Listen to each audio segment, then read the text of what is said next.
En solo unos meses se cumplirán 500 años de la culminación de la primera vuelta al mundo, iniciada en 1519 bajo el mando del portugués Fernando de Magallanes, una travesía que culminó el guipuzcoano Juan Sebastián Elcano en 1522. Un viaje que constituyó una auténtica epopeya a través de los océanos Atlántico, Pacífico e Índico, que fue posible por la audacia y la fortaleza de un puñado de hombres y por el apoyo financiero de quienes invirtieron en la empresa. Aunque conviene también recordar que la circunnavegación de la Tierra hubiera sido imposible sin los conocimientos de astronomía y sin las aplicaciones tecnológicas que se dieron desde finales de la Edad Media. Sobre lo que supuso ese salto, la llamada era de los descubrimientos para el desarrollo de la ciencia y el dominio de la naturaleza, y sobre cómo afectó a la percepción que el ser humano tenía de su lugar en el mundo y en el universo, vamos a hablar hoy en el espacio quincenal de Eusko Ikaskuntza, adelantado hoy a un miércoles, porque vamos a presentar una charla que tendrá lugar mañana. Juan Aguirre, Arratsaldeon. Arratsaldeon, Eva, efectivamente, mañana a la tarde, en el ciclo La colonización de los océanos, Elcano y Urdaneta, que organiza el Ateneo Guipuzcoano y que se prolongará hasta mediados de marzo, pues va a ser nuestro invitado de hoy quien la va a inaugurar, el profesor Jaume Navarro, quien va a hablar sobre la visión del mundo y la visión del cosmos en tiempos de Juan Sebastián Elcano. Arratsaldeon, Jaume. Arratsaldeon. Arratsaldeon. Bienvenido a la Mecánica del Caracol. Un día más, una vez más. Efectivamente. Jaume, vamos a presentar a Jaume, claro, es doctor en Historia de la Ciencia por la Universidad Autónoma de Barcelona, ha sido profesor de Historia y Filosofía de la Ciencia en la Universidad Internacional de Cataluña, y así como en el Imperial College de Londres. Es investigador en la Universidad de Cambridge y en el Instituto Max Planck de Berlín, y desde 2013 forma parte de Ikerbasque, y además es profesor en la Universidad del País Vasco dentro del Departamento de Lógica y Filosofía de la Ciencia. Bien, Jaume, comenzando por el principio, como se corresponde, todavía hay quien cree o quien supone que hasta Cristóbal Colón, la gente creía que de forma general, en Europa en general, se pensaba que la Tierra era plana. Este es un error que puede que venga dado también por el estereotipo de la Edad Media, como un tiempo oscuro, ignorante, frente al luminoso y el sabio Renacimiento. Esto parece que ya históricamente está bastante superado, ¿verdad?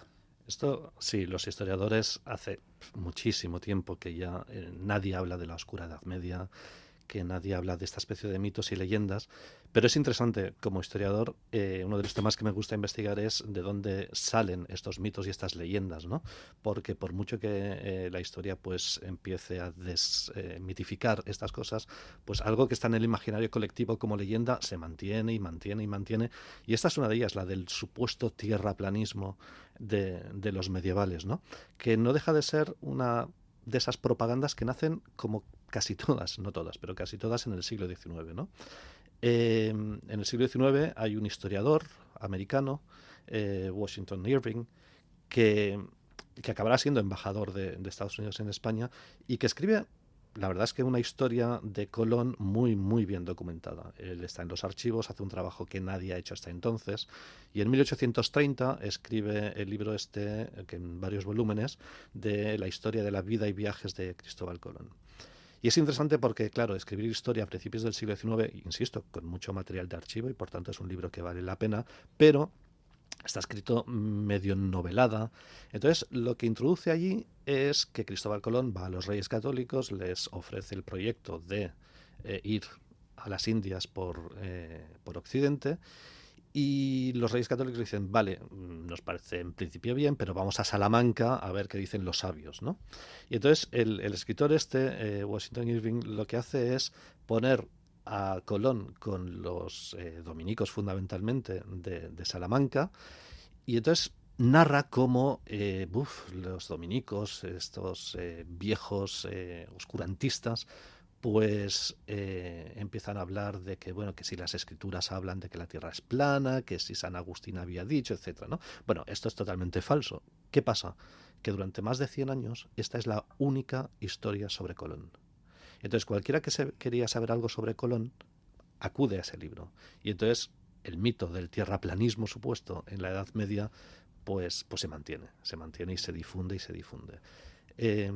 Pero sí, como decías antes, la idea de una oscura Edad Media es un mito que ya no se sostiene.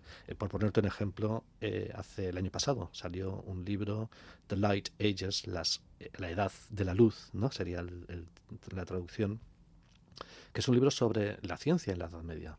Entonces es curioso, y me enteré de este libro no solo porque es un investigador de ahí de Cambridge, donde yo también estoy afiliado, sino porque grandes periódicos, el New York Times, el Guardian y todos estos empezaron a decir, wow, la Edad Media no era tan oscura como se creía.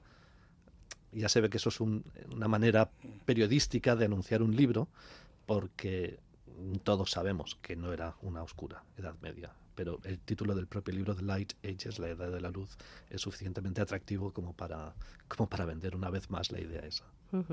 Desde la antigüedad hasta el Renacimiento, Jaume, el ser humano se vio a sí mismo en el centro del universo, con la Tierra en el eje y los planetas y las estrellas girando a su alrededor.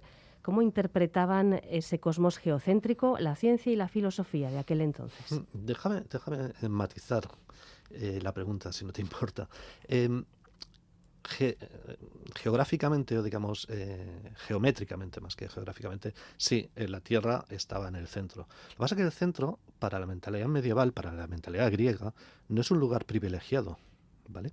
El centro es el medio, pero no es el lugar más importante. De hecho, cuando vemos una imagen de cómo pensaban el cosmos, geométricamente sí que está la Tierra en el centro y alrededor están los planetas, y después está la esfera de las estrellas fijas, donde algunas representaciones ponen ahí, por ejemplo, a la divinidad. Con lo cual ya se ve que estar en el centro, si hubiese sido el punto importante para un medieval, en el centro estaría Dios, y no está Dios en el centro, ¿vale? Eso es importante. Sí que el cosmos medieval, sobre todo es eso, es un cosmos, que es una palabra importante. Es un cosmos en el sentido que es un mundo organizado, es un mundo jerárquico, es un mundo donde la organización es importante, es un mundo donde cada parte, cada elemento está en el lugar propio que le corresponde, haciendo la actividad propia que le es natural, ¿de acuerdo? Y eso es importante en el cosmos medieval. Otro elemento es sí que hay una separación entre lo que llaman el mundo sublunar y el mundo supralunar, es decir, el mundo de los planetas y las estrellas y el mundo de la Tierra. Y ahí hay una separación que será importante después, porque el mundo supralunar, el mundo de los movimientos de los planetas y de las estrellas, es un mundo donde se dan regularidades.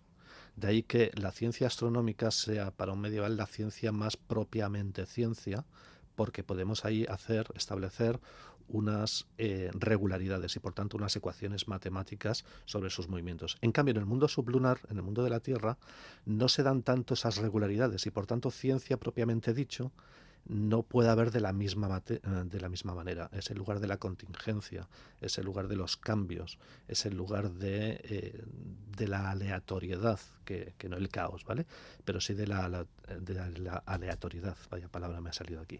Entonces, bueno, esa sería un poco... Y por último, quizá un elemento también muy importante es la importancia de la esfera. Para explicar la astronomía, para explicar los movimientos de los astros, la esfera es central. Y eso será central incluso en tiempos de Galileo. Esto viene de Platón y la imagen perfecta, la geometría perfecta es la que nos da la esfera y por tanto todo lo que sucede en el mundo supralunar debe ser explicado en la clave de las esferas. Y Jaume, otra idea que también está extendida, un poco así escolarmente, es que el paso desde aquel universo geocéntrico a otro heliocéntrico, donde la Tierra ocupa un lugar ya periférico, aceptando el matiz que nos acabas de hacer ahora sobre eso de la centralidad y la periferia. Esto fue un hallazgo de los científicos de los siglos XVI, XVII, de Copérnico, de Tycho Brahe, de Galileo, Kepler.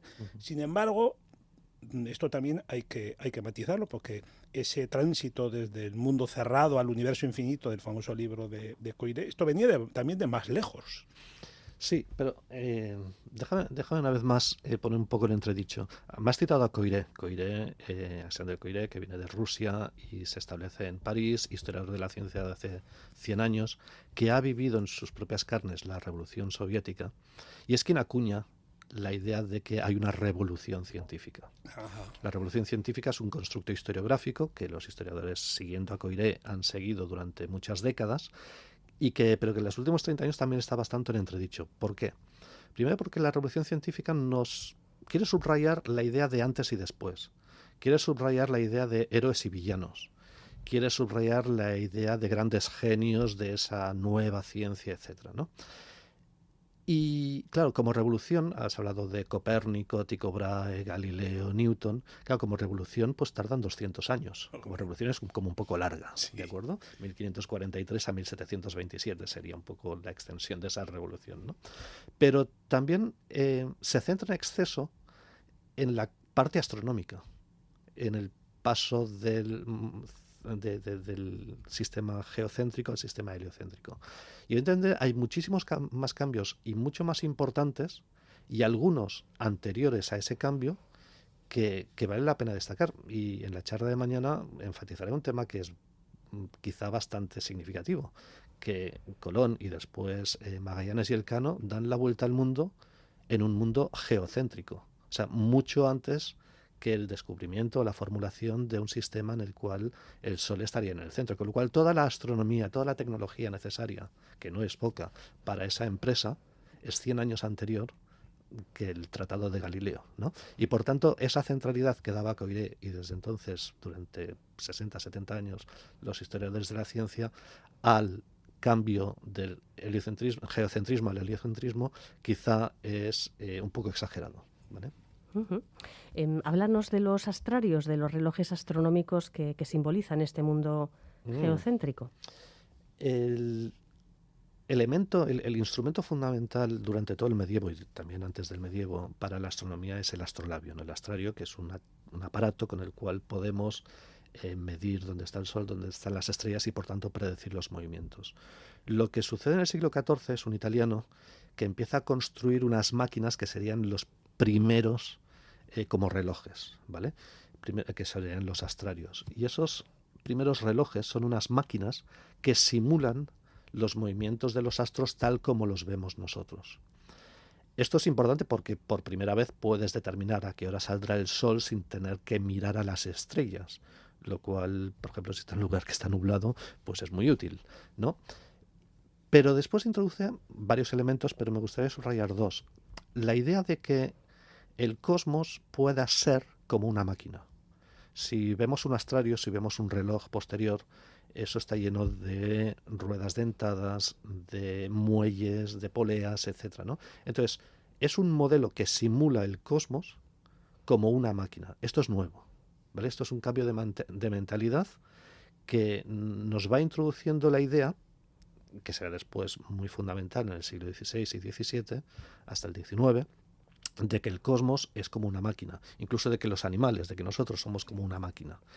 Y por tanto, eso que os decía antes de que la idea medieval del cosmos es un cosmos organizado, jerárquico, donde la actividad es desde dentro, va cambiando, gracias entre otras cosas, no solo, pero a los astrarios, a estas máquinas, a estos relojes mecánicos, va cambiando desde una idea de que cada cosa está actuando por iniciativa propia a que simplemente cada parte del cosmos es como una rueda dentada que está en comunicación de los otros. Entonces, eso va cambiando mucho la idea de cómo sea el mundo.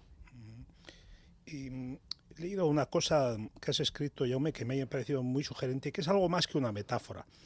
Hablas de la casa de contratación de Sevilla, que, bueno, pues claro, durante la colonización americana llegaban barcos cargadísimos de bienes que nunca antes, en algunos casos, se habían sido vistos y que tampoco tenían por tanto nombre. O sea, pensemos simplemente en cosas hoy tan elementales como la patata, el pimiento, el caucho.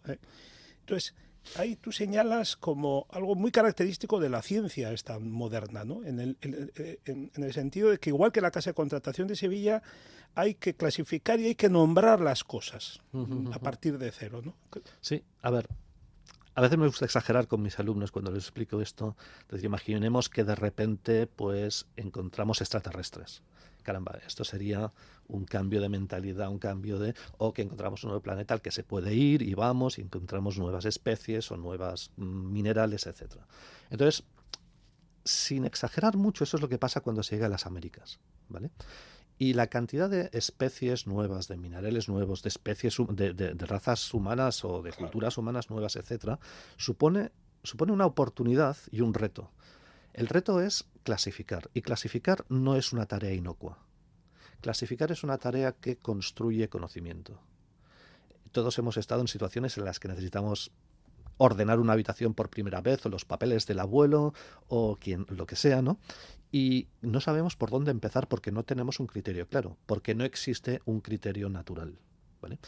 Lo que hacen los Reyes Católicos, movidos por un interés comercial, es centralizar todo el comercio, todos los productos que llegan de las Américas en Sevilla, en la casa de contratación.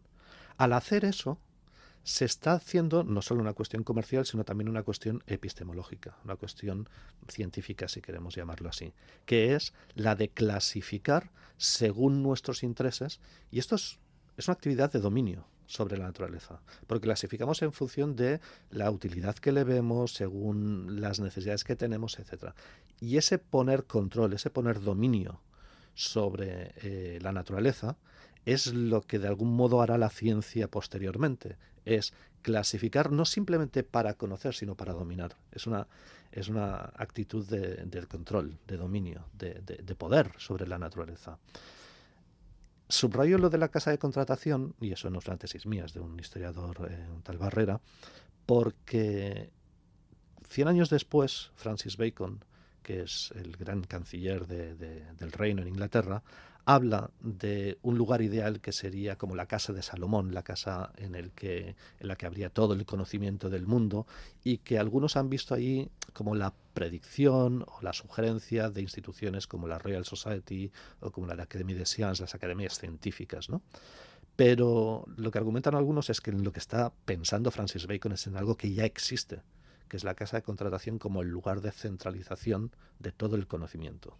Entonces es más que una analogía y una metáfora, sí, sí. Bueno, se sabe que varias de las naos que participaron en la primera vuelta al mundo se construyeron en astilleros vascos, donde el sector tenía ya una tradición extensa. Al hilo de esto se han apuntado algunas semejanzas entre las técnicas de construcción de unos barcos que para la época eran grandes y la edificación de las catedrales góticas. ¿Esto es una especulación o tiene algún fundamento a tu juicio? No, eso tiene fundamento y hay mucha bibliografía escrita sobre el tema. Cuando llegué aquí al País Vasco hace unos 10 años, pues empecé a visitar sitios, y uno de los lugares que me llevaron fue Aránzazu, ¿no? La Basílica de Aránzazu. Y entonces ahí te enseñan cómo simbólicamente, y ahí sí que es meramente simbólicamente porque es hormigón, la nave central de la basílica pretende ser un barco al revés, ¿vale? Y en referencia a la tradición aquí en Euskadi de la construcción de barcos desde hace siglos, ¿no? Si uno mira una catedral gótica, volvamos a lo de la Edad Media oscura, una catedral gótica es todo luz, ¿vale? Uh-huh. Pero también las técnicas constructivas, hay mucho material, hay mucha madera, hay mucha piedra, hay muchos materiales de aislamiento del agua, etcétera, etcétera. Entonces, el know-how, que se diría en inglés, ¿no? El conocimiento implícito, el conocimiento tácito de los carpinteros, de los constructores, de los arquitectos que hacen barcos y que están haciendo las nuevas catedrales o las nuevas iglesias o las nuevas construcciones en el Renacimiento, son conocimientos que van de la mano, son conocimientos que están en circulación. Y por tanto, sí que hay una transmisión o una transferencia de conocimiento entre los astilleros y las nuevas construcciones que son llamativamente distintas a las que había siglos antes. Bueno, todo esto que nos has contado, Jaume, tan interesante, vale y es aplicable a la ciencia occidental, al ámbito cultural de Occidente, pero quizás no lo sea para el mundo oriental. Porque, bueno, aquí, como también nos has explicado bien, lo que trataremos es de dominar las circunstancias, de oponer resistencia a la naturaleza, de interpretarla de algún modo, pero para servirnos de ella y explotarla. Mientras que en el mundo oriental pues se buscará otra cosa, se buscará lo que suele decirse el surfear la realidad, el dejar fluir las cosas y unirnos a esa corriente de la naturaleza y del tiempo. Entonces, esto es una divergencia que no escapará quizás a tu ámbito de científico filosófico, pero que bueno, estoy seguro que tienes una idea propia también sobre esta dicotomía que parece bastante profunda entre la filosofía y la ciencia de Oriente y de Occidente. Sí que hay filosóficamente unas distinciones muy, muy profundas, ¿vale? Entre lo que sea Oriente, China, la India, clásicas, no las actuales, y el mundo cristiano también medieval, etcétera. Una de ellas es la centralidad que ocupa la noción de verdad en la filosofía occidental, mientras que en las filosofías orientales, incluso dentro del mundo cristiano, pensemos en la ortodoxia, en el mundo, en Turquía, etcétera, en Grecia, en Rusia, pues hay unas aproximaciones distintas a esa noción de verdad, menos lógica que en Occidente y más experiencial, más mística, si queremos, etcétera, ¿no? Y eso si vamos a zonas como la India, etcétera, son... pero también es verdad que una de las escuelas que últimamente están teniendo mucha influencia en toda la historia de la ciencia es todo el tema de la circulación del conocimiento. Porque la circulación del conocimiento no se da solo en tratados escritos, sino que se da también en tecnologías, ¿vale? Y entonces, en ese sentido, ha habido mucho más fluir y mucha más transmisión y circulación de conocimiento.